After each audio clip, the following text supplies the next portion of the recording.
પાયલબેન અરે જે કંઈ પણ થયું, મારો પહેલો સવાલ જે મને કન્ફ્યુઝન, અને અમારી કમેન્ટમાં પણ બહુ બધા લોકો એવું કહે છે કે હકીકતમાં આ પહેલેથી નક્કી કરેલું એક ષડયંત્ર, રાજકીય ષડયંત્ર લાગે છે કે ભૂલ છે?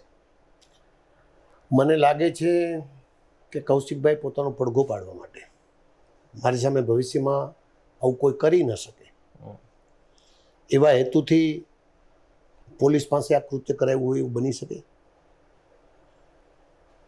એમનું અંદરનો મુશ્કેલી છે, એ મુશ્કેલી બહાર આવી.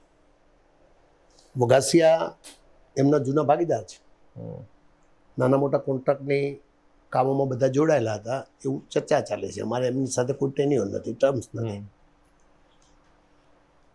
અને વઘાસિયાએ મનીષભાઈએ જે પત્ર લખ્યો, મને તો હજુ કન્ફ્યુઝન એટલા માટે છે કે મનીષભાઈને પોલીસે પકડ્યા, પોલીસે મારી અને કદાચ એમને કાંઈ કબૂલવા માટેનો પ્રયાસ કર્યો હોય અને સતત માર, કારણ કે એ માણસ એકદમ વર્કર માણસ હોય એવું મેં અનેક વખત સાંભળ્યું. મોટા આંકડિયા એટલે અમરેલી તાલુકાનું ગામ છે. હું પાર્લામેન્ટ લીડર છું. મોટા આંકડિયા મારી સાથે જોડાયેલું ગામ છે. પણ એમણે ક્યારેય અમારી સાથે કોંગ્રેસ તરીકે અમારી સાથે મળવાનો પ્રયાસ કર્યો નથી. એટલે ભારતીય જનતા પાર્ટીમાં કટ્ટરવાદ છે અને કૌશિકભાઈ સાથે જોડાયેલા છે. પત્રમાં મને એટલા માટે નથી સમજાતું, મારું 35 વર્ષનું જાહેર જીવન થયું છે. હું 90માં ધારાસભ્ય થયો ત્યારે 27-28 વર્ષની ઉંમરે થયો હતો. એની પહેલાં જિલ્લા પંચાયતનો મેમ્બર હતો. કોલેજમાં પણ અમે એને દિલીપભાઈ CGSની ચૂંટણી લડી ચૂક્યા છે. એટલે જાહેર જીવનમાં તો હું કોલેજ કાળથી જ છું, પરંતુ મારા અત્યાર સુધીના જાહેર જીવનમાં મને જે થયો છે, પત્ર લખ્યો છે, એમાં લખ્યું છે કે કૌશિકભાઈ વેકરિયા મને ક્યાંય બોલાવતા નથી. કોઈ પણ ગ્રાન્ટની ફાળવણી કરે તો કૌશિકભાઈ મારી પાસે રજિસ્ટર મોકલે છે ને હું સાઇન કરું છું, ત્યાર પછી જ બધી ફાળવણી થાય છે. એ મારો અધિકારની રૂએ સાઇન લે છે, પણ મને કોઈ જગ્યાએ વિશ્વાસમાં લેવામાં આવતો નથી એવું લખ્યું છે. હવે મનીષભાઈ જો પત્ર લખે તો આવો ઉલ્લેખ કરવાનો સવાલ એટલા માટે ના થાય કે ભારતીય જનતા પાર્ટીના સભ્ય છે, યુવા ભાજપના છે, એમની કોઈ રજિસ્ટરમાં સહી લેવાની ન હોય.